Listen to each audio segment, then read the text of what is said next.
All right. Well, welcome back, my friends, to the podcast that never ends, because ideas never end in this arena. Right? Exactly. So, anyway, this is your podcast. I'm the host. The platforms you can find this wonderful podcast on: Google, iHeart, Spotify, Spreaker, YouTube.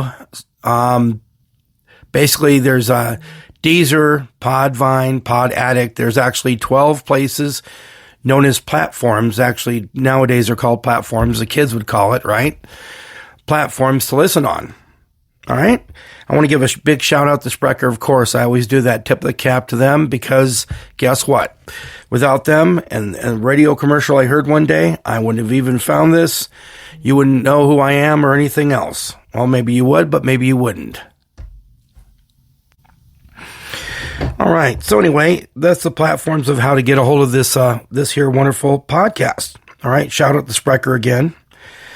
The ways in which you can communicate with me, of course, is word of mouth, because for the most part, it's been word of mouth. I do have an email, michaelkingston723@yahoo.com. You can get a hold of me there. And then also, if you go up into the bio and look into me, my phone number is actually listed in there. All right? I mean, those are the big ways in which you can do this. And also, when dealing with this, whatever way you want to listen, iHeart, Spotify, and whatever you want to do, make sure you follow, you subscribe, you can hit the notifications, any way in which on the platforms you listen, you can sit there and join in and be a part of this. Those are all called impressions, and that's the way in which in Spreaker and in this industry that things are measured. It's called impressions. Every little thing you hit or do for the Arena of Ideas podcast. Of course, I'm Mike Kingston, your host and creator of this podcast. Anyway, anything you can do to subscribe or follow or whatever you do, guess what? It helps me, because the more impressions that I have, They see the more volume, the more traffic, they see everything. Well, guess what? That's a good positive for me, and it keeps us going, and it builds me up, and maybe one of these days I get to the top 100 of podcasts.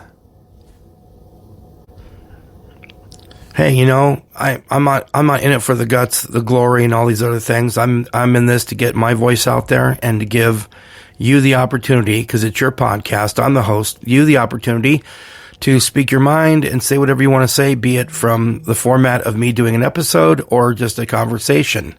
I don't call it an interview, because an interview is an interrogation. Communication to me is a conversation.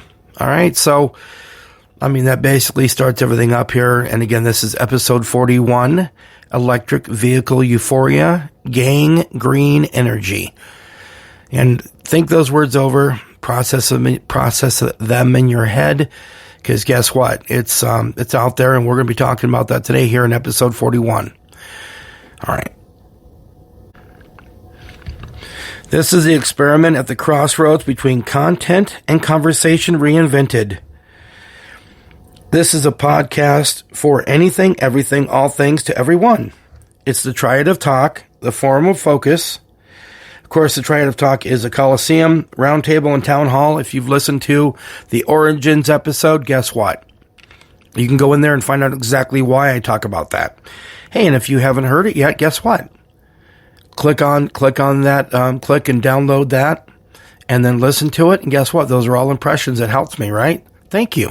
Everyone out there listening, I appreciate all of you. Again, I consider all of you my family and friends that are out there listening to this podcast and being a part of the experience known as the Arena of Ideas. All right, so straight fire, no holds barred, off the cuff, shoot from the hip, wake up call. Epic fail. These are some ideas and things we can blend into different discussions if we wanted to. Epic fail, social mania. Nothing's out of bounds. Gloves are off. Step your game up. Oh, by the way, give me an A or give me an F. So on and so forth. All right, so I am the conduit of content, voice of the people, for the people, by the people. This is an all-information podcast wielding truth, humor, wit, sarcasm, freedom like a verbal weapon. I'm a man, a message, and a microphone. If you're screaming at the TV, the radio, or the sky, or in whatever's in your head over the BS that's out there, this is your place to be. I'm just trying to live my best life here. Let's light this candle, and how do we do that, right? So, rants, raves, beefs, issues, pet peeves, OCD, all are accepted here. The hows, the whys, LOL, ROFL, WTF. Are you kidding me? You're killing me. If it keeps you, if it gets you up early in the morning, or if it keeps you up way late at night, this is your place to be.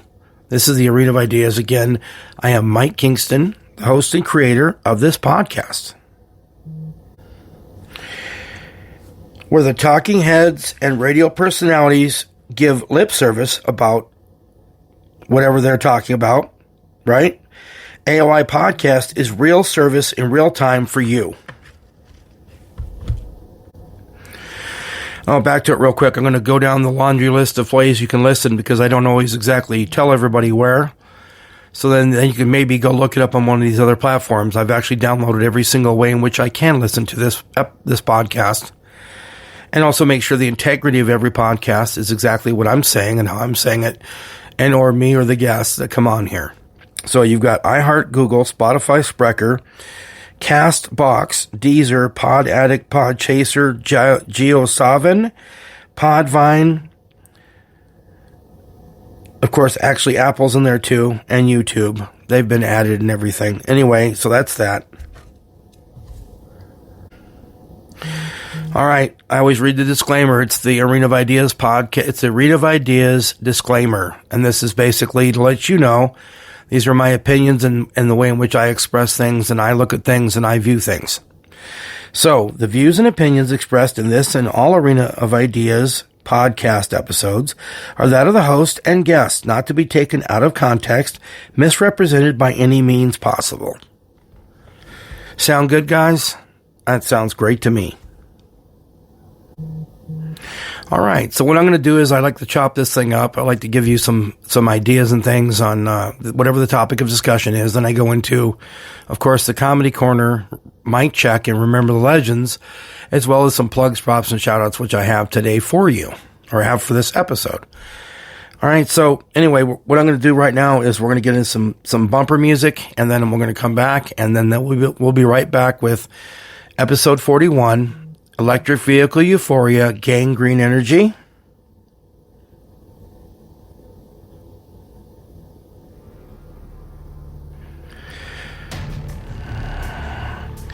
This is the Arena of Ideas podcast. Episode 41, electric vehicle euphoria, gangrene energy. We'll be right back.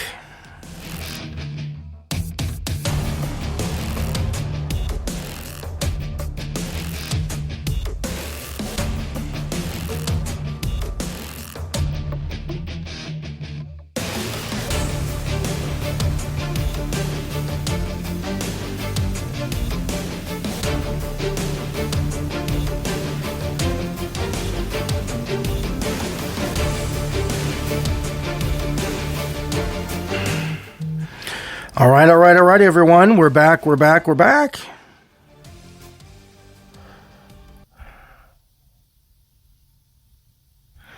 Thank you once again for being here. Again, this is the 41st installment of the Arena of Ideas podcast. Of course, I've already set out my goals and I've already said what I wanted to do and get done. Well, the only way to get there is to keep moving on. And if you guys have ideas out there, I've already given you the opportunities to either tell me, email me, or text me. Do whatever you got to do. And I'm not on the social media, I call it. Anyway, I've kind of shut that whole thing down. It just gets too much, and it's not really helping the process of what I'm doing. Maybe one of these days I might open up that avenue or opportunity again, that road again, but for right now, I'm looking at just what I'm doing presently. All right, so episode 41, electric vehicle euphoria and gangrene. Look up that word if you need to. Gangrene, meaning festering. It's a wound or something on the human body that has festered and has turned in a bad way to where it could be almost a bad situation for the body. So again, that's why I call it gangrene energy. And we'll get into this. I'm not, I'm not a scientist. I'm not a professional in really anything. So, and even down to having, a mass communications degree or anything when it comes to this, even this process. So, that's, my background. I've gone through it before. We can go through it again, whatever. But anyway, look, I'm not a scientist. I'm not anything of that ilk or nature. I don't play this on the weekend or anything. My concern is for this planet, for the people on the planet.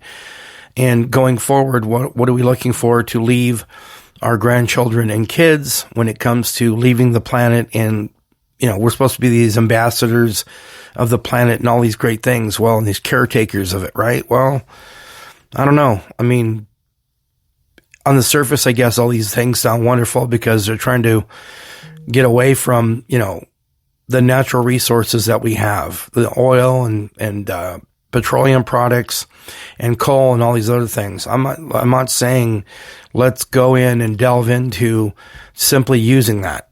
Okay. My concern is that, if we can find ways to use alternative energy and it could be a good source and be consistent and it could be there for us at our beck and call. Whatever we need, we can use it. Great.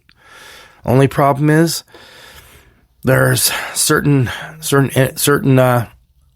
energies and things that they're using. These green energies and stuff. They sound good on the surface, but they're actually not. I'm going to delve right into this. Okay, I'm going to talk about this and we're going to discuss it. Anyway, so the three that I have issues and problems with is these batteries are using for these electric vehicles. And of course, wind or turbine energy And then you've also got the solar power, solar panels. And yeah, some of it on the surface can be used and it's fine, but the problem is there's some issues and you're going to hear it in this episode right now. All right. So to manufacture each EV or electric vehicle battery, you must process the following: 25,000 pounds of brine for the lithium, 30,000 pounds of ore for the nickel, 25,000 pounds of ore for copper, digging up 500,000 pounds for just one battery. And that's crazy, right? That's a whole lot of pounds and everything else. Just one battery, just one. That's just one bleeping battery. How many minerals does it take to make a car battery? 5. It's 5 actual elements that you actually need. Rare earth minerals that we actually have, in the earth, in the actual earth itself. These rare earth minerals, you need to put them all together. Now, mind you, I'm going to list these off, but then you're also talking about people out there in these different areas that they're actually located in, and they don't have the same safety and OSHA standards that we have in America. Problem is, they're out there taking all this in and mining it and everything else. Well, these are all toxic, toxic to the touch, toxic to take in and inhale and everything else. So, lithium, nickel, cobalt, magnesium, and graphite are the things you actually need to create one of these electric vehicle or EV vehicles batteries. EV versus gas vehicles. EVs, electric vehicles, have up to 6 times more minerals to the tune of 750 pounds heavier. 750 pounds heavier to the vehicles themselves. That's... Well, think about let's just process that for a minute. If it's heavier, right, it's going to wear down more tires. And it's also going to, I don't know how the longevity of the vehicle is going to be.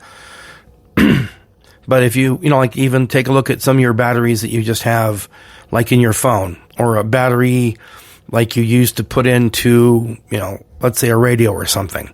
Those batteries at the jump, right, when they first are being used, they're quite effective. They're going through, and it's, a process in which they're working wonderfully. They work the max capacity of whatever. But as time goes on with batteries, and this is not even including the temperature of hot or cold or anything, just simply the longevity of the battery itself. When you first get it, it works great. And as it goes on, the battery can only retain its energy level for only so long, right? Well, that's a problem with that. But anyway, let's go back to it. 750 pounds, the vehicle is 750 pounds heavier based upon the battery, based upon the materials I've already told you. How's that doing for your carbon footprint? That's my question to you. Again, I'm not a scientist. I don't play one at all. Nothing. I'm just saying these are just facts and information and important things that we need to know. And look, anyone that does own an electric vehicle, I'm not knocking you. I'm not telling you don't do it. I'm just saying you might want to know some of these things before you actually look into these vehicles. Okay? All right. It's really supposed to be safer, in quotes, if you will, for the environment to have a electric vehicle, while the mining and processing portion of just the lithium mining alone spikes the total, and this is just one of the 5 minerals. So their claim to be better for the environment has holes in it completely, right? It does, man, because if we're digging up these rare earth minerals, and by the way, all these rare earth minerals and everything else, once they are unearthed, if you will, they're toxic. They're completely toxic. There's no way to take these minerals and or the byproducts, i.e. batteries and things. You have nowhere to store them. You have nowhere to dispose of them. You have some special place that you can store these things that it's not going to create scorched earth and things like that. All right, so note, the CO2 emissions are more for the electric vehicle versus gas-powered vehicles, given the process of mining what's required per battery. The other issue, like with all green energy and alternatives, is The sophisticated methods, if even possible, is the disposal of all toxic materials. Everything's toxic. I mean, even down to the solar panels themselves. Those are all rare earth minerals too. If you will, take your phone out, because your phone has got the same type of stuff when it comes to the screens and things. Your laptop, your PC, all these different things that it's no big deal. It's just my phone. Well, those are all on different levels and scales and degrees of those same rare earth minerals that they have to put all these things together with. And again, I'm not saying some of this stuff isn't helpful and handy. I'm just stating a fact that, they want to push all these agendas and all these narratives on all these different things with batteries and solar panels. And I'll get more into the materials of all of them. I'm just saying we're just hitting the tip of the iceberg here when it comes to all this. All right. So not to go on tangents, just want to break this up and chop it up a little bit, and make it to where we all can take this in, digest it, and understand. Look, I'm not sitting there condemning you and pointing this, finger at anyone who did decide to go buy an electric vehicle. I'm not. Your ideas and thoughts were that at the beginning, at the jump, hey, this is going to help everyone.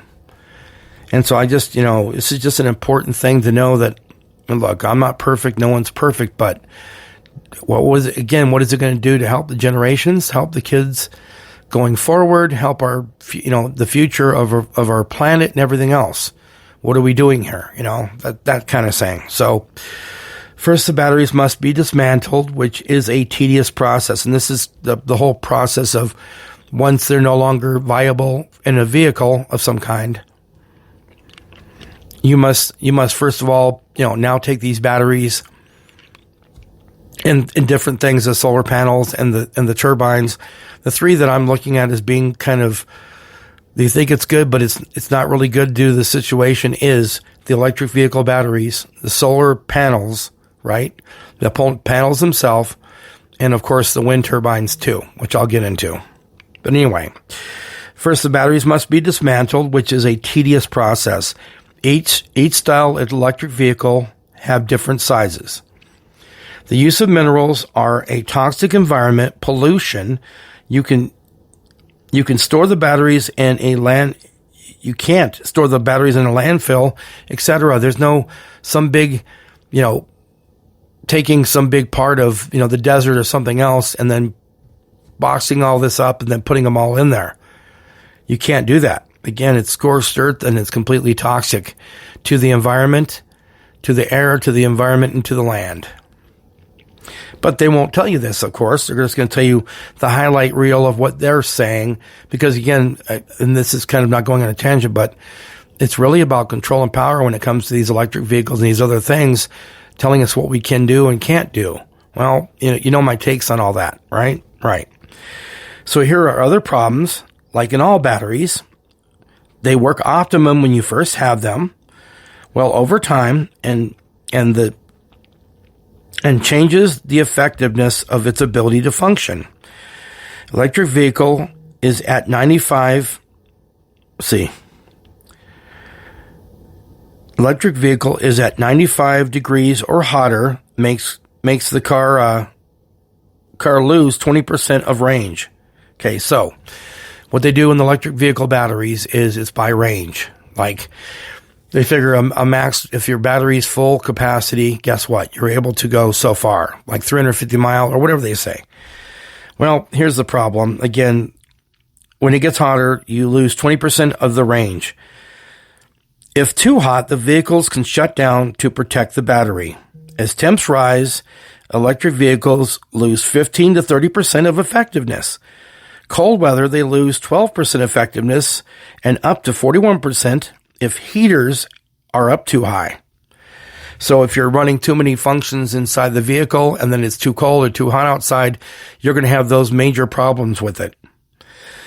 Again, I mean, I don't know about you, but like I said, I've had things that have a battery, and that's just a small scale. This is on a very grand and larger scale, right? Right. I mean, imagine, You're driving out in the middle of nowhere. You're in the middle of driving a cross-country trip, going from the East Coast to the West Coast, and you have all these different things involved in cold and hot. You have elevation. You have all these other things. Well, they're going to gravely affect the usage of the electric vehicle battery. And I did mention, like I said, it's over 750 pounds heavier. Well, like I said, it's going to wear on tires. And by the way, we'll get more into when you have to plug these things in and everything else. Well, is it really saving the planet if you have to plug this vehicle into a grid, if you will, which is electricity, which is created 50 to 75% of it is created through coal. But anyway, that's part of it. The other part is if you have to keep going through tires because your vehicle's heavier, then what does that mean? It means a whole lot of problems because guess what? You're going to burn through tires. Well, tires are made out of vulcanized rubber and petroleum products. Again, you're saying you want to get away from this. You want to end all of it. Well, you can't because you have to use elements of all things in order to create these electric vehicle batteries. And again, I'm not trying to denigrate and I'm not trying to look down upon people or trying to make people want to go turn their vehicles back in after hearing this process. Look, if you went out and did that, that's fine. You should maybe know, the caveat or what can actually happen when you end up going to buy things. And yeah, you can do your research and stuff, but anyway, this is what this is for. All my episodes for the most part are an awareness exercise, and that's why it's here and I'm here. All right. So anyway, and the charging part. Like I said, if you want to get into the charging part of the electric vehicles, okay, well, first of all, they have to create, for your vehicle, they have to create you have to get electricians in there, and they actually have to add on and have its own special plug and everything else, and it has to be wired in. Again, wired to the grid, electricity. But anyway, and the charge times will take longer. So at the beginning, it's going to charge quickly. It'll be efficient and everything else as time goes on. And I figure the longevity of the battery, it might last longer than 10 years. But the only problem is, let's say you have to take a long trip or something else. The problem is that when you're out and about, you need to find a recharging station. Well, most of the country doesn't have recharging stations. So how are you going to charge your vehicle? That's another problem. Gas-powered vehicles can do what? They are self-sufficient. They run off a gas combustible engine, and so on and so forth. And I'll be getting into that with Henry Ford. I'm kind of tying Henry Ford in today as a legend, kind of dealing with vehicles. But anyway, back to it. So basically, charges take longer as well. Note it takes 8 hours to charge a depleted to full battery. 8 hours. Actually, I think it's even longer than that. It depends if you have a fast charger or if you have just a regular charger. I think a fast charger might be the one where it's 8 hours, but I think it's actually, I've heard some things even after doing this research that I believe it's 8 to 12 hours. It depends on what's going on. And again, you can't move your vehicle. You can't do anything. You need to go to the store, do anything else. You can't do it. You have to dedicate yourself to sitting there and doing this long charge and whatever's going on. You have to kind of make concessions and plan your day around it. Okay. So a level 1 charger takes 40 to 50 hours to do the same. Wow. Okay. On charging issues, first, if it's so good to the environment, what does it take to change all electric vehicles regardless of how? Electricity. So basically, no matter what you do with the electric vehicle or with with these batteries, it takes what? Electricity to charge these batteries. So you're going on the grid. So them saying we're taking away and we're getting rid of everything else by a certain year or whatever else is going on in this utopian kind of weird way, and they have all these, things they want to do. Well, guess what? It's more than just that, right? Okay.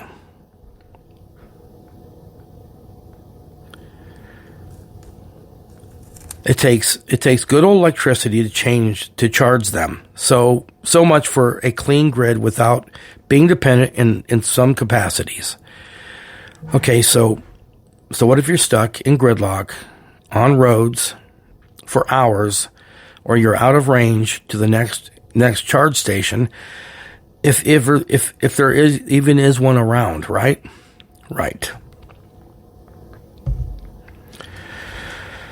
Now, here's the other part of it too, and this is Rush Limbaugh had actually long time, years ago, before he actually passed away, and they were the big push for electric vehicles.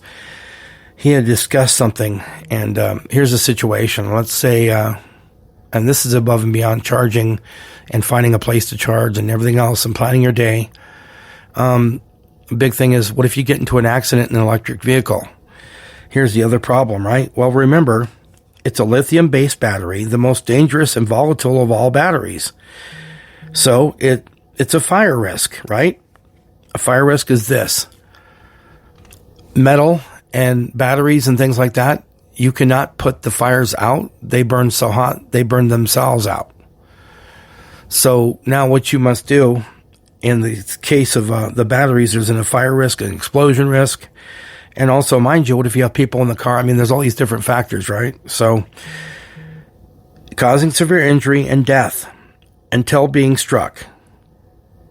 Upon being struck. Note, if struck, even after weeks, can still ignite and combust, meaning that the battery, once you got out of whatever you're in, you don't know if that battery is going to still be good, if it jarred something in there.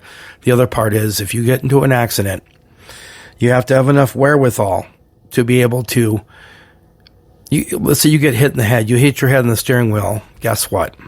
You have to have enough wherewithal to just disconnect the battery to make sure that it's not going to sit there and it's going to explode on you. I mean, that's mind-numbing. I think so. All right, well, what I'm going to do is I'm going to break this up a little bit, because this can be dry, and it's important we all know this stuff and this information. But though I don't want it to be so dry that everyone gets, mind lock and then, starts forgetting that, keep your sharp edge and your focus going in the process of doing this. So I'm going to chop this up and break it up into some more bites, if you will, and then we'll get right back to it. So once again, this is episode 41 of the Arena of Ideas podcast, Electric Vehicle Euphoria, Gangrene Energy. And we'll be right back.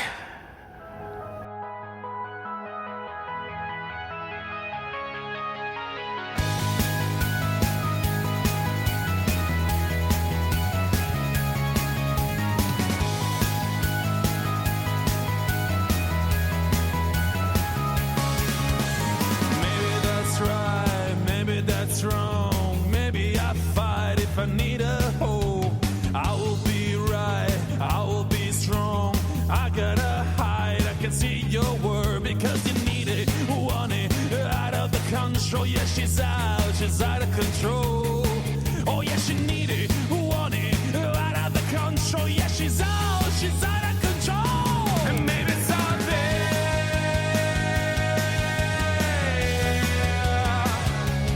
Maybe it's out there. Yeah, I cannot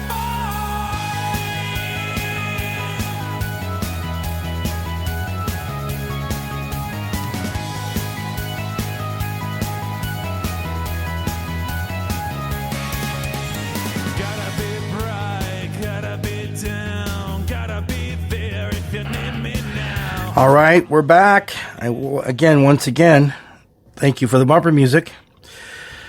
We just gotta, keep plugging along, but I don't want to bore anybody with this stuff.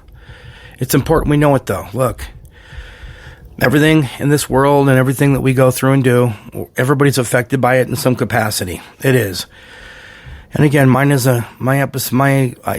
basically, this podcast is an awareness exercise. Again, it's conversations and things, but if it's an important idea or different things to you and everyone else, well, guess what? It's important to me. It's important to you. Oh, and I forgot. There's a guy named Logan. He's from Colorado Springs, Colorado. And he's really the reason why we're doing this podcast episode today. Again, Logan, thank you. Tip of the cap. I hope you're listening. I'll be informing you and letting you know to listen to this episode in case, if you do have it, you hit notifications.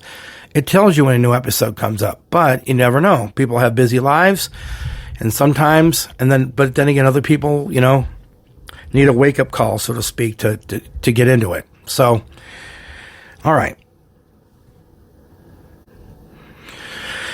All right, so I kind of jumped ahead of myself, but so you need in an accident to be conscious enough to disengage the battery, right?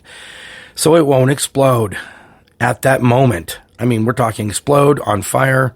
Again, I kind of explained the situation. Next here is a battery issue.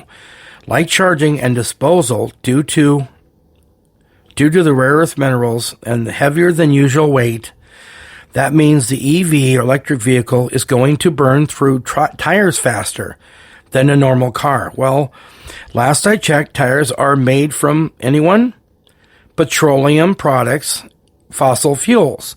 They're also made with vulcanized rubber, and there's some other processes too. I'm not going to get into the full manufacturing of tires, but here's the deal.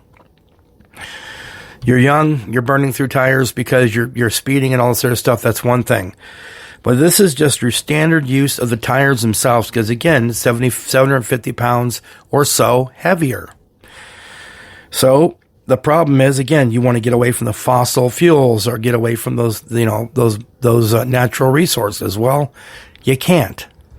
No matter what you do, everything that we have on this planet, and America, but America has more resources than everywhere else in the world combined. They do. You just don't believe it, but it's true.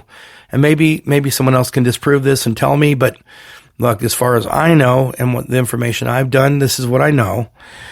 So anyway, the safety in mining at what cost to the mining rare earth minerals for electric vehicle cars, cell phones, LED lights, solar panels, and some parts of wind turbines require these rare earth minerals. Now I'm going to go into hydro energy, which is hydropower. I mean, some of that might also need some of these things, but there's, again, the main three that I'm talking about that I have concern for, because they're the ones that are really doing the worst damage, is electric vehicles, the wind turbines, and the solar powered panels. Okay. And again, I just gave you a list of some other things that require these rare earth minerals. Well, mining, REM, contaminant environment and ecosystems, wastewater ponds with heavy metals, acids, and other radioactive materials are all a part of the cause of these different rare earth minerals that they have to mine up and do. Starting in 1983 to present, have skyrocketed, and the REMs, which was what I just explained, are based out of countries not holding the same EPA and OSHA standards as I was just telling you, like in America. Like we have, sorry guys, but we have, they want to see zero emissions and everything else. We have the best standards and the best classifications of standards and safety for everything involved. Whenever we do something, we have to make sure we pass the most stringent tests and everything else when it comes to this process completely. We have to. It's America. So this means harsh conditions and work as well to risk everything for the info I have given from this episode. So at what cost is it worth getting back to the electric vehicles? Average sticker price is, it's probably because everything's gone up, inflation's gone up. This, according to here, it says $54,000 per car. I'm going to say it's probably in the $60,000 to $80,000 range. And that's not even, it probably goes up from there is whatever package you want, right? Whatever you want in it. So more than the national average wage in the country. The national average wage is about $50,000. I'm going to say these things are probably now $60,000 to $80,000. Okay. Look, I'm not knocking anyone trying to help the environment and planet, yet what I have laid out seems to conduct the notion of this truly changing it all for all the good of the world. Yes, I'm just saying, what I'm saying is, I'm building up a case here, and I'm not a lawyer or anything. I'm just building up a case, letting you know that, yeah, you can do this. I mean, you want to go do something that's, you have the freedoms of this country. You can go out and get yourself an electric vehicle, and you can power up your cell phone while you're in your electric vehicle and do whatever you want to do. But And I haven't got into all the different facets and problems here when you're talking about this whole process. I haven't. It gets heavier. It gets heavier as we go. But I'm just letting you know that, oh, by the way, this is an oh, by the way moment, you know? So again, I always make everything, an awareness exercise. So basically, yes, or even a way to create and change the thoughts and ideas of society to make the world be more responsible, right? Problem is, what I explained earlier contradicts this green energy push to their views, narratives, and ideologies upon everyone, forcing you to comply with this in all ways to take away our freedom. When it comes to controlling the electrical grid or controlling electric vehicles, here's the problem. What they can do is they can, these things are all computer driven and computer organized and all this other stuff. Well, the problem with that is that, if you're going off and driving places that they don't want you to or they deem dangerous, right? Potentially, it could be the fact that you could be going where you want to go. Well, guess what? They could shut the vehicle down. Same thing as currency. When it comes to currency, if it's all digitized currency and they control what you get and what you don't get, well, guess what? If you're buying things that they deem dangerous or considered, anti-society or anti-whatever, guess what? They can shut it down. So my concern is that it's not helping you with the freedoms of you being you in the open road and everything else. I'm not saying it's going to happen. I'm just saying the potential's there. With AI technology and everything else that's going on, it's pretty much a possibility.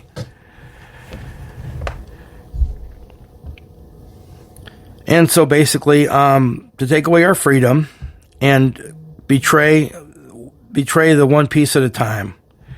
Because if they get their way, all gas-powered independent vehicles and people would go away. Now, with electric vehicles, you get technology, which is great to a point. If the government doesn't think you're being responsible to go to work and where they tell you, they could shut down your vehicle down. They could shut your vehicle down in its tracks. I mean, shut it down completely. Just like digital currency, like I just explained, where the government can control what you buy, and if they deem it not vital or dangerous, shut your money down. Basically, you can't spend a penny. And last time I checked, it's supposed to be our freedoms, our opportunity. It's with the people, for the people, and by the people. We get the opportunity to speak our minds, like in here, and also do what we're going to do and say different things based upon what we consider we want to do. All right, last note. It has been stated that the government is trying to control information down to even not having AM radio, right? AM radio in vehicles. They're trying to get rid of AM radio in vehicles too. And look, again, you can look it up yourself, but just like net neutrality, trying to control the computers and to where you can't look up research or do something on your own to look something up, even down to your history or whatever's going on, you got to be able to have a way in which to look these things up, because future generations, if we don't take care of it now, we're not the caretaker and curator, that means future generations are not going to have the opportunity to know the history, know things that have gone wrong, and to not repeat them, right? So basically, if this whole thing, in electric vehicles and these other technologies and things are trying to get rid of some of these other ways in which we can communicate with each other. AM radio is a way to gather good information. It really is. You don't think about it, but it really is. It's a good way to gather information for things. I don't care what you listen to. AM radio is vital. It's knowing things. Back to this episode. Forms of green energy is what? Wind, hydro, solar battery, and more. Yes, by all accounts, be a alternative source for energy, a backup or extra. Sadly, America has the most rigid standards above all for safety in place, EPA, OSHA, among other agencies, for protection. Meaning that for all things, for fossil fuels, for coal, for, all the things that we do. They have all these checks and balances in place to help us in the process, and it's important. I know nobody wants to speak nuclear power, yet it's the safest and most reliable, not to mention the cost. It's the most inexpensive and the most reliable and the best source of energy that we could possibly have. But of course, you talk nuclear, you got everyone screaming on the planet about, oh my God, this is bad things are going to happen. Well, it really isn't as bad as you think it is. It's just the fact that we're not going to go with that. They've had a few situations in the history, but look, the bottom line is it would be the safest, best way to do it, but we're not going to go that way. So why even push for it? All right. The two main sources that America draws from contrary to Main Street, has bamboozled is that 50 to 75% is coal power, our everyday lives, and petroleum-based products as well. Oh, by the way, these two, especially coal, is how you are powering your EVs, electrical vehicles up, right? I just had mentioned that. So when you get in your Tesla and choose a brand and drive by a power station, give thanks to how you're getting around. Remember, I'm not saying or have a bias against green energy. I don't. I just know that we are going away from what has worked, and we are due to repeat failure. If you look at some examples of a pro-green energy grid, they've failed horribly anywhere they've actually tried them. A couple of years ago in Texas, they had a situation where they went to solar, and they went to wind. And the problem is, it shut down the entire state because they had bad weather. They had an ice storm that took over the entire state of Texas. And it basically shut down the entire state for I don't know how long, but because they were just using alternative energy. And they didn't use anything as the mainstay of it and then use that as a backup plan. And the problem with all those things, for the most part, that's intermittent, is to not consistently work all the time. It'll work and it'll be off. You'll be having everything working. It'll be going off of solar or wind. Next thing you know, it shuts down. There's a problem with all that, right? So, California has problems sustaining reliable power on down to making customers turn off their appliances in the peak hours. So Gavin Newsom, who's in charge of the state, right, he's the governor, basically they put out warnings that between like 11 to 2 or who knows what, for so many hours of the day, because they are on that alternative grid for the entire thing for the state, which is a massive state. They're making, during the peak hours, they're making everybody shut down everything, right? And like I was telling you about Texas a while back, they used nothing but that, green energy and or alternative energy, and basically it just shut the whole state down. So basically, I mean, yeah, we have the best standards and everything else, and we can actually, use these other different ways in which to get our energy in order and make sure we are consistent, and we have a dependable source of energy that we can have for all of us, right? We're willing to step up to the plate and do what we do, but if it's going to get in the way of our livelihood, our pursuit of happiness, our freedoms, well, what kind of price are we actually paying? You know what I'm saying? Okay, so here we go. Hydro, now getting into some of the different powers and things what we can do. And these are all alternative type energies and things. The three I told you that, look, they're not really working, it's really harming and hurting people, is the wind turbine, the solar power, and the electric vehicle batteries. And I'm back to mining really quick before I go into this other part. Here's the other part. You've got people that are going in and mining, people in other countries that don't have much. And they're going in and they're risking their lives to go in and mine these rare earth minerals and things to have these different alternative energies. Problem is, when they're going in and mining and stuff, they're risking their lives. Many will fall and die in these different processes when it comes to mining the minerals. problem is if people are losing their lives, okay, this is such a great thing to make it all that, and it's unsafe, and you got people dying. So if people are dying on the planet, so you can just think you're saving the planet by driving this vehicle and things, where are we getting as a society? We're not. It's not helping anybody right now.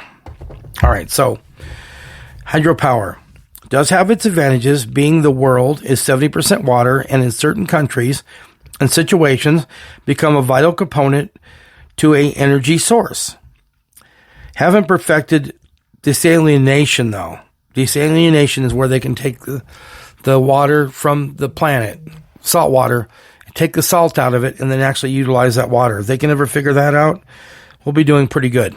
All right, wind turbine power. It's a great alternative to things. It refers to any form of mechanical energy that is generated from wind or other airflows. Pros and cons. Pros and cons of it. Low cost, renewable, creates jobs, good use of space. Intermittent, though. Intermittent mean not reliable. Noise, it's got a lot of heavy whirling noises. It's remote. Adverse environment impact, right? It does. Good for low cost, yet just like solar, takes up lots of land mass and area to properly function, meaning land and water and things like that. Biggest, like solar, can't sustain a grid of power, let alone a country. Note, there is offshore wind farms which can work yet like all animal life, especially sea variety, are being affected by being drawn in by the sound, the whirling sound, and then killed and disrupting birds and marine life's migration patterns, and so on and so forth. Props to Jessica. She's from Pueblo.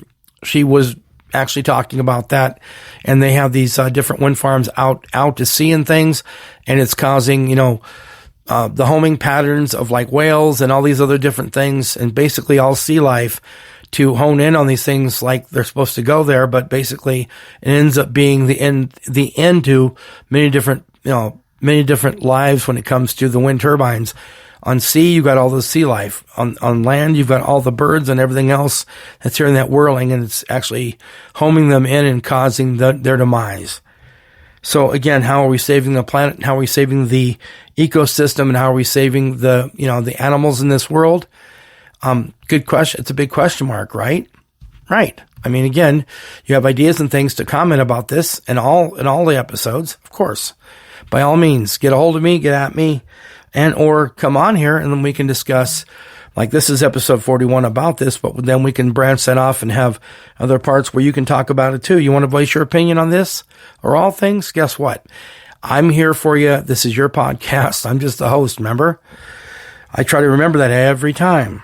Okay, so alternative energy generated in ways not to deplete natural resources or harm the environment by avoiding use of fossil fuels and nuclear power.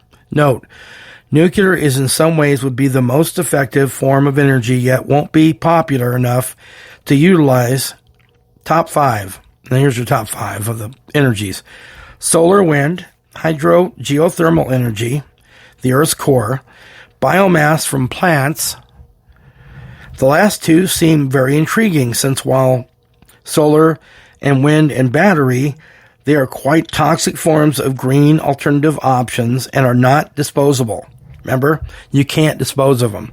They don't have the technology. They have all the technology, but they don't have the technology to handle this part. You can't. It's scorched earth, and it's a bad situation. It's like ground zero in anything or something. I mean, it's bad, and it's not going to be good, right? So they're not disposable, and they're toxic and are basically scorched earth for centuries. Geothermal energy from Earth's core, heat generated from the Earth's core and radioactive decay of materials, is stored in rocks and fluids in the core of the Earth. Temps between 5,000 to 11,000 degrees Fahrenheit, that's hot. Transferred to molten outer core to the mantle. I don't know about you guys, but I learned a ton when it came to looking all this up. And it was important because if it affects our lives and your lives and everyone else's lives, including the planet and everything else, it's important to get it out there. So back to it. The geothermal energy is between 5,000 to 11,000 degrees Fahrenheit, transferred to molten outer core, then to the mantle. And those are the different Earth's crust. If you want to look that up or something, that it starts at the very, very core, but then it works its way out to multiple layers and levels of where we're at. Again, I'm not a scientist. I just looked up the information. I'm giving it out to you, doing the work. All right, so using heat to become steam and then can be harnessed to convert to energy has been available since the Earth has formed. So basically, it's a green energy that we can use that we've had since the Earth became formed. I mean, way before our lives began or humans started, on this planet. All right. All right. Biomass plants for energy by using direct combustion to produce heat. Thermochemical conversion produce heat. Solid, gaseous, and liquid fuels, corn, switchgrass, silvergrass, willow, eucalyptus, woods of various types are also used. Example, ethanol for cars, for fuel for cars. Some countries swear by this energy alternative and others are just waking up to its potential. Note, as a reliable source, as our natural resources or oil, gas, etc., coal, technology might bridge the gap, yet population expansion and energy consumption might curtail all the answers. Because you're wanting to take away from all these other energies that we actually have. And again, I'm not pushing to say all of it. If we can cut back on some things, it will help us. But you can't totally take everything out. It's not possible, guys. It's not possible to sit there and take everything out. You can use some things. Maybe if you back this off and use these other things over here or these over here or whatever else is going on, maybe that works. But the bottom line is that we can't say zero everything. Just like there's not 100% of anything, it's 99.9% and or otherwise. Yeah, you can't do it. It just sounds good as a utopian speech that you're going to give and all these different things you're going to say because you think those are the things that we need to push as an agenda, an ideology, or a narrative. All those ideas, those ideologies, narratives, and things, they don't heat the planet. They don't take care of energy problems. They don't help us travel or do anything, right? They don't. So anyway, let me get back into it. All right, so technology might bridge the gap, yet population expansion and everything else is going to be, and consumption is going to be a big problem when taking up, because our population keeps growing because, right, the miracle of medicine made people live longer. Well, as you live longer, the population grows, and as the population grows, everything else happens too, right, in the entire world. I don't care where you are. I don't care what continent, what's going on, you're still on the planet. So, pros: renewable waste reduction, reliability, high cost, space requirement, adverse impact to the environment, and so on and so forth, right? Those are the cons. Well, the pros are renewable waste reduction and reliability. The cons of this other energy stuff: it's high cost, space requirement, adverse impact to the environment and to the people and all other life on the planet. So, I mean, some of these things are good. Like I said, dealing with plants and dealing with hydropower and dealing with the geothermal energies and things like that, those are great. Those are natural ones, natural-based ones that we actually have. These other ones they're creating it from digging up and doing different minerals and things to actually create them. So the problem is that it's not just a natural process when it comes to our planet. So, I mean, they're pushing the evil three, the triad of trouble is the three that I told you.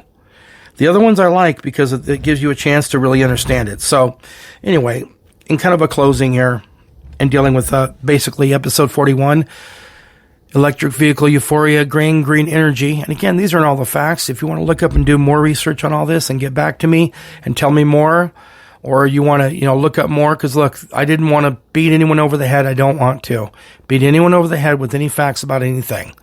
My concern is for making this awareness, kind of like when I did the human trafficking. I'm saying human currency bankrupting mankind episode about human trafficking. And how sad that is. Well, this is another heavy one. My next episode is going to probably be light, airy, and humorous to some degree, because we want to make sure we give a variety of everything. Kind of like when you sit at the table and you want some variety. Anyway, back to it. It's important to get this stuff out there. If it doesn't work out when it comes down to an election cycle or something else, this isn't important enough for some. But yet it's important to me, and it matters, and it matters to me, it matters to you. That's why we're here, and that's why I'm doing what I'm doing. All right, so back to it. All of the big three energies, battery, solar, and wind, require people to form these rare earth minerals, which require multiple tons to create all three.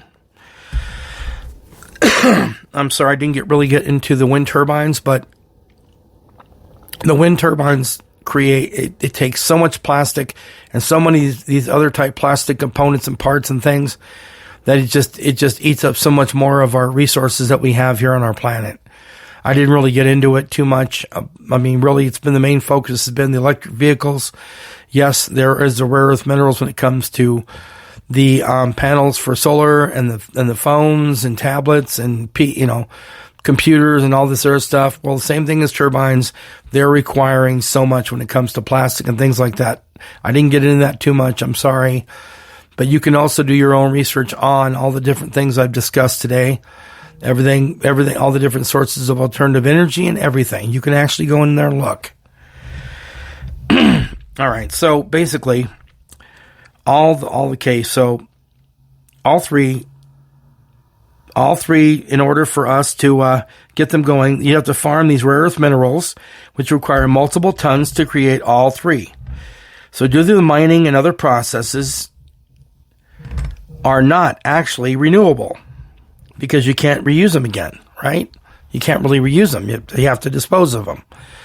And I really didn't touch too much on it, but you're talking all these people that are mining from these other countries. Well, they don't have the PPE, personal protection equipment, or anything else when it comes to doing this. It's unsafe. They're just going in there and mining because they have to feed their families and take care of their families and what they must do. So no matter how dangerous it is or whatever else, they don't care. They have to do what they have to do to take care of themselves and their families and things. Excuse me.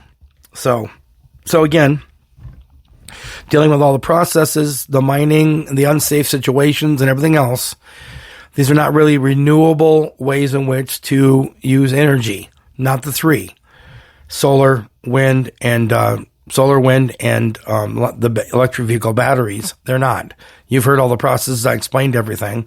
So they're not renewable because you can't go out and use them again. Now, you've got the biomass. With the plants, you've got hydropower, which is renewable. You have got the geothermal and all those different ways in the plants, and then also the hydropower. Those are all ways you can actually make it renewable and reusable, right? Because you can actually do that. The three they're pushing, though, that really meets a narrative of control and power. That's not helping anybody. And I'm just saying, just know, if you own these vehicles and stuff like that, I'm not a scientist, but if you own the vehicles, that's fine. And just know that, it's not as safe and everything else as you think it is. They've been saying all these things and you're supposed to just believe them. Well, do your own research and find out that it's actually not the way that they're saying it is. Of course not. So basically, once utilized and needing to be disposed of, cannot be safely due to the materials made from which are toxic, deadly, and basically scorched earth. By all accounts, the big three are very financially costly. The powers that be are so intensely pushing for this to happen that it really makes you wonder. The question is, for control and power, is it for control and power over human cost and the generations it affects? Question mark. Right? Right. Or is it truly the best course of action we can take by all metrics, follow the money, and that the apathy and disconnect crowd could care less for the common sense and longevity of mankind? It's not the end-all be-all to this discussion because if it's not in the spotlight and the news cycle narratives is natural-based, or in those cycles, and like I said, if it doesn't meet a narrative for let's say for a election or something else, they're not going to be worried about it, right? They're not. But yet, here's the deal. What the Earth has already is hydropower, geothermal energy, biomass plants energy, and untapped options and processes yet to be discovered and invented that can not only be utilized globally, help sustain and streamline people, the environment, the Earth, our safety and sanity. So maybe green alternative energies can reach a net zero emissions by 2050. Maybe, maybe not. I'm an open-minded enough person to know that the past, you want to know the past to help create a better future. Topics such as this is why I have created the AOI podcast. We can't go back to our past and perform the same pitfalls that costed lives at the expense of society, right? Yet if we learn from our mistakes, history, we can have a better tomorrow. I have only scratched the surface to what everyone feels about this and all topics. I have discussed, commented via text, email, or come on and voice your opinion about this or whatever comes to mind. Remember, this is your podcast. I'm the host. I mean, that's it in a nutshell. And look, I couldn't cover everything. And if I missed anything, please, by all means, let me know. And like I was telling you, look, I'm not here to beat anyone over the head with this. It's a huge topic. It's been talked about and discussed, and I even know a few people, even here in town, here in Pueblo, Colorado, that actually have electric vehicles, and they love them. People love them, and they enjoy them and everything else. Well, I just think there's way too many drawbacks and too many things that are kind of contradictory. It's kind of like an oxymoronic statement saying completely clean and green energy. Well, is it really that, or is it not? That's the discussion, broaching the topic and the discussion that we're talking about now. It does matter. Look, if it matters to you, it matters to me. Give me the ideas. I got other things written down, and we want to talk discussions on everything. Because again, it's anything, everything, all things to everyone, right? That is the arena of ideas. All right, again, if you have more information or if you want to look more about green energy and electric vehicles and everything else, that's fine. And my concern is for what? The people on the planet, the future, the history of the future, and all things that we have endured, gone through, and all the things that we'll go through. And again, there's a lot of green energy and alternative energies that are going to pop up and happen along the way, and they're going to come up with using technology to help us maybe even, again, save this place called the Big Blue Marble, the planet. My concern, again, is to make sure that we do keep this in our mind. And if it's on recorded and it's down and we all can get into it and listen to it, maybe it's a better, safer tomorrow and a better everything for all of us. So this covers basically the main meat of the episode, but we're going to get into the next things, which is a comedy corner. We might need some after this, right? A little humor and sarcasm. Anyway, this is the 41st episode, Electric Vehicle Euphoria, Gangrene Energy. I'm going to come right back with the comedy corner.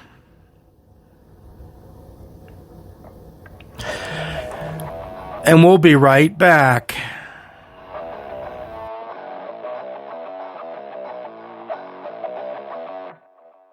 Somebody out there kicks me in the head. Somebody blames me when you're cold and dead.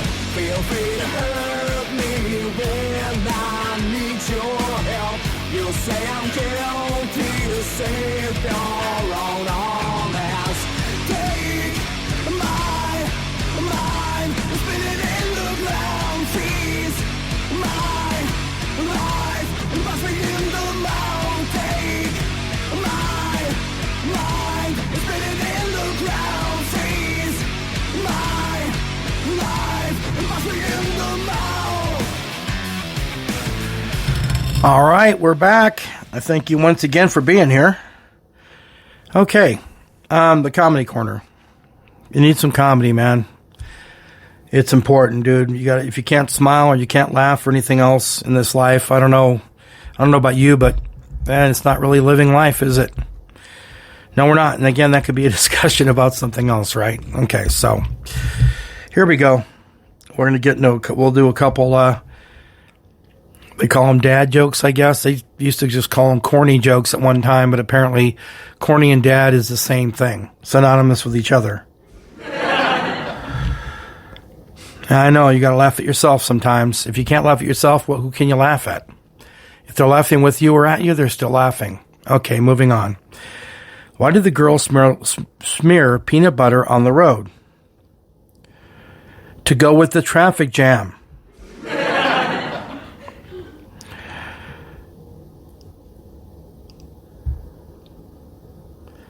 The rotation of Earth really makes my day. How much does a hipster weigh? Instagram. Instagram. Ha ha ha. I saw an ad in a shop window. TV for sale. Volumes to see. I saw a ad in a shop window. TV for sale. Volume stuck on full, I thought.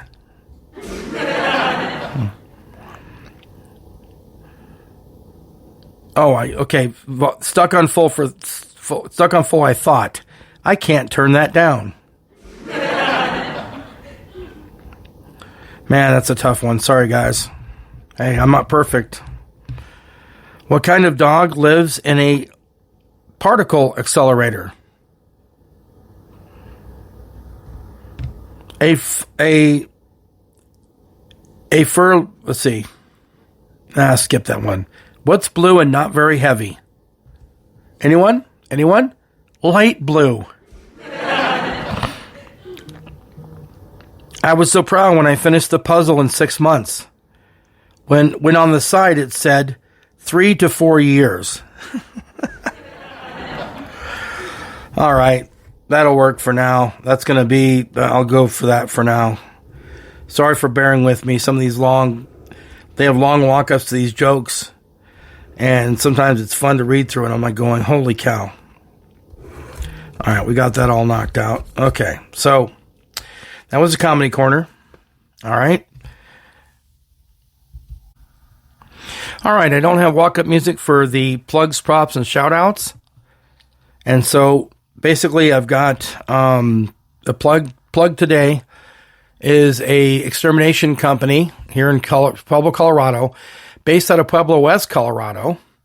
It is SoCo Pest Away.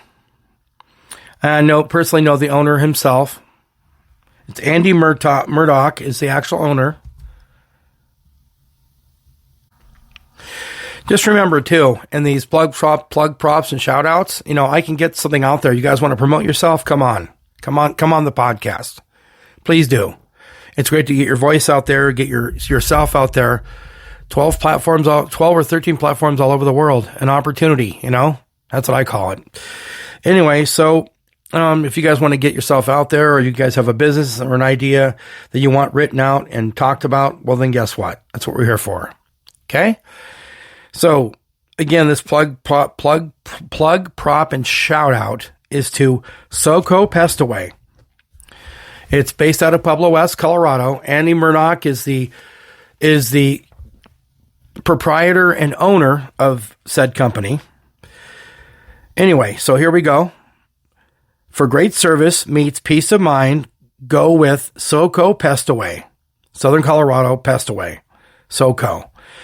Pest control services out of Pueblo West, Colorado. Basically, it's the market. It's the Pueblo West marketplace where it's got Safeway and things out there in Pueblo West. It's the Market Plaza in Pueblo West. Right as you go into Pueblo West, you'll see it. Services provided: ant extermination, bed bug extermination. That's important. Bug and insect extermination. Rave reviews on Google of 4.7 stars out of 5. You can reach SoCo Pest Away through the following channels. Facebook by its name. At the building in the Pueblo West Marketplace. Phone number for SoCo Pest Away, 719-547-8761. You can also reach it on SoCoPestAway.com, all one word. Email is mrpestaway@SoCoPestAway.com if you're trying to get a hold of them that way. People use email. Some people don't use email whatsoever. Couldn't even tell you what it is. All right. So anyway, have been exterminating the competition since 2003. And that's SoCo Pest Away. Andy Murdoch, president, owner, and proprietor of SoCo Pest Away, provides personable and professional extermination services to the greater Southern Colorado area. Has been accredited by the Better Business Bureau since 2004. As I stated, where great service meets peace of mind. And he is a great example of what you can do on your own. He's a small business, worked his way up. He's a complete professional, resident pro, consummate professional.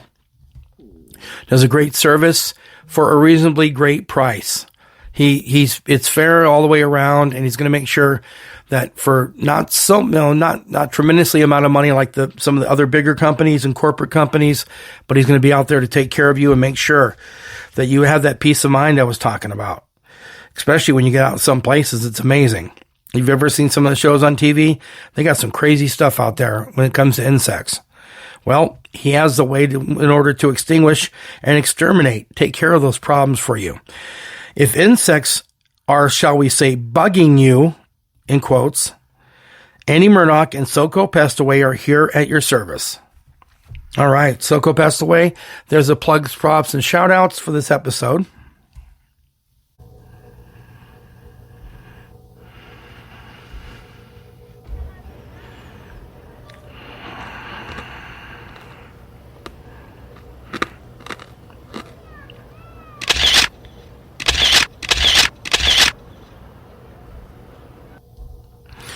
All right, you know what that is. That is the sounder, the lock-up for Remember the Legends, guys.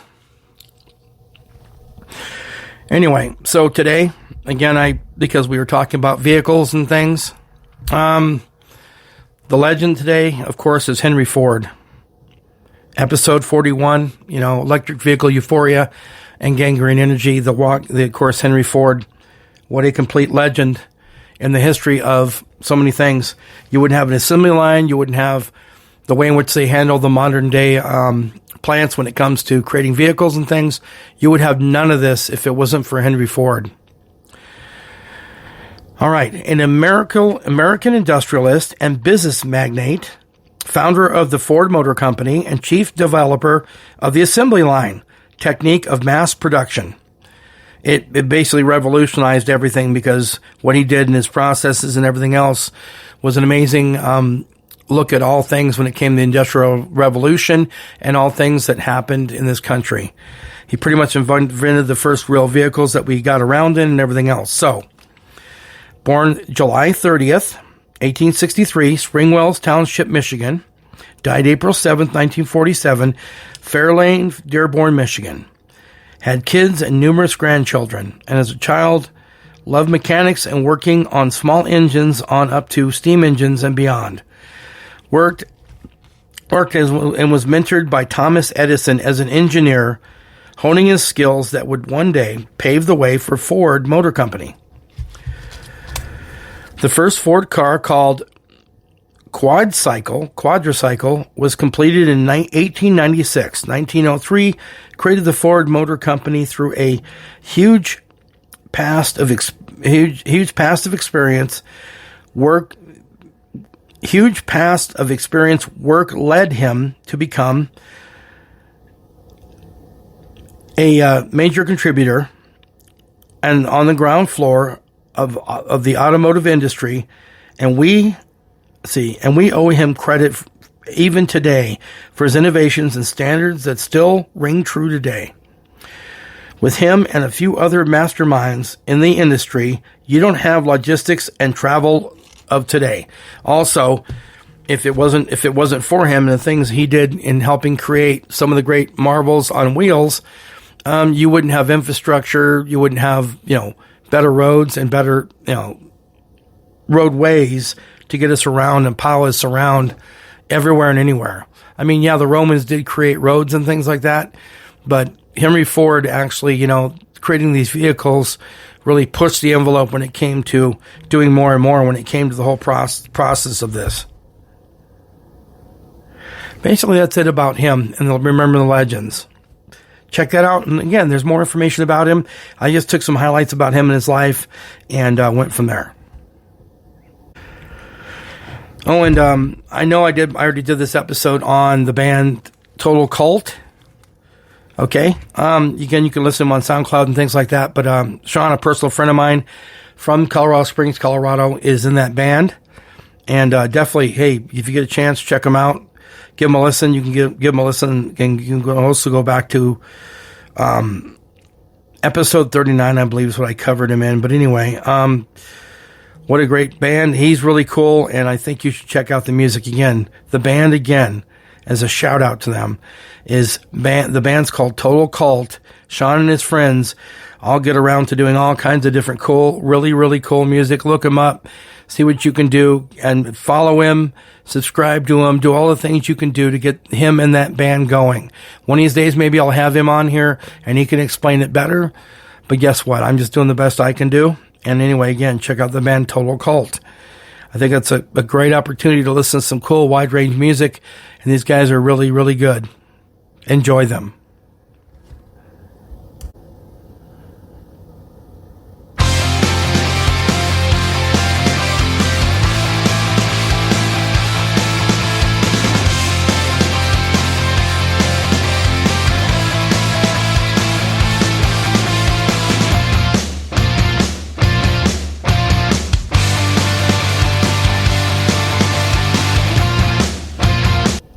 All right, that sounder right there is, of course, the mic check. Thanks to Nick, always from out of Pueblo. Nick helped me get the ideas to put together to do the mic check. Again, the Remember the Legends and the mic check are basically a way in which to, if you're older, you maybe remember this again. If you're younger, you don't even know who some of these people are and things. Again, I see people wearing T-shirts and they don't even know who the band is. They have no clue. So anyway, I'll go up and talk to people about the shirt they're wearing. Well, who's on your shirt? If you know about them, what's your favorite song by them? And they can't even answer. So it kind of, that and a few other spitballing of ideas helped me create the process known as the mic check. All right. So today for the mic check is a band called Shinedown. They're a modern alternative metal band. And anyway, Shinedown's the band. I like this band. There's some songs I really, really like by them. In fact, there's some things I've done, and like the song 45 was my ringtone for a couple of years. All right. Anyway, from my phone.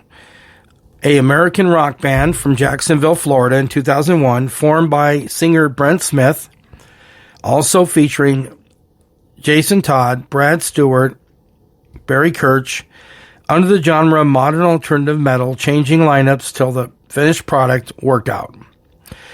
They have put out over 7 studio albums, a string of hits, and great songs ranging from melodic vocals to heavy rock anthems. Shinedown is more than just a modern metal band to me. A broad sweeping range of crowd favorites and hits to hidden gems make Shinedown a must-listen for all ages and music tastes. Have the most number one singles on the Billboard mainstream rock charts with 18. All have reached top 5, aka GOAT for some charts. GOAT for some charts, 40th anniversary. Remaking a gut-wrenching rendition of Leonard Skinner's Simple Man, or the song 45, My Ringtone for a Year. The entire album, Sound of Madness, just push play, with amazing vocals and hard, edgy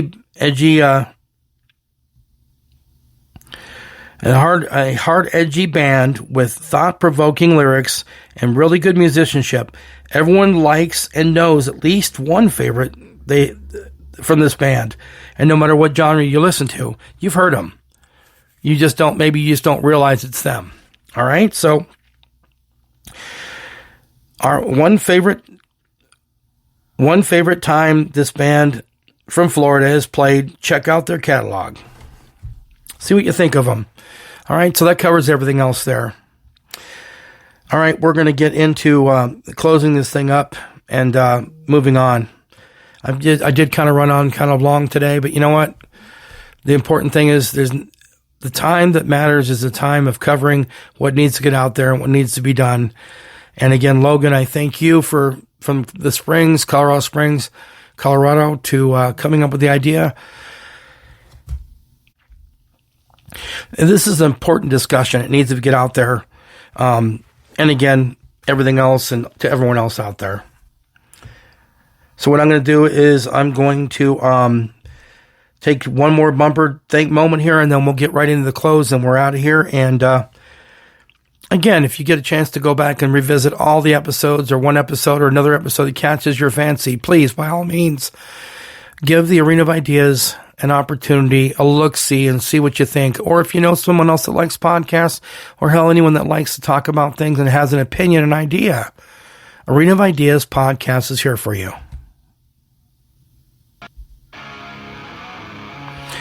Okay, so what we're going to do is I'm going to break it up right now one more time, and then we're going to get back into the close. Episode 41, Electric Vehicle Euphoria, Gangrene Energy. We'll be right back.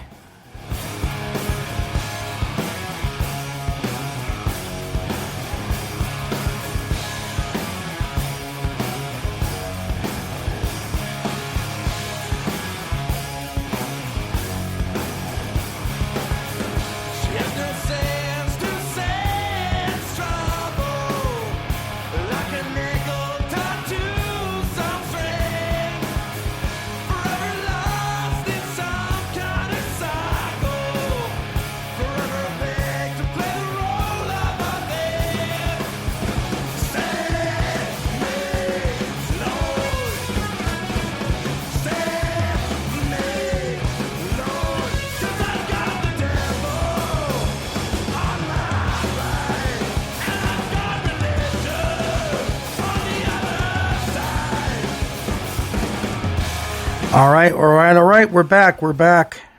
Thanks again. So basically, I want to thanks to everyone listening. Please tell others about the Arena of Ideas podcast.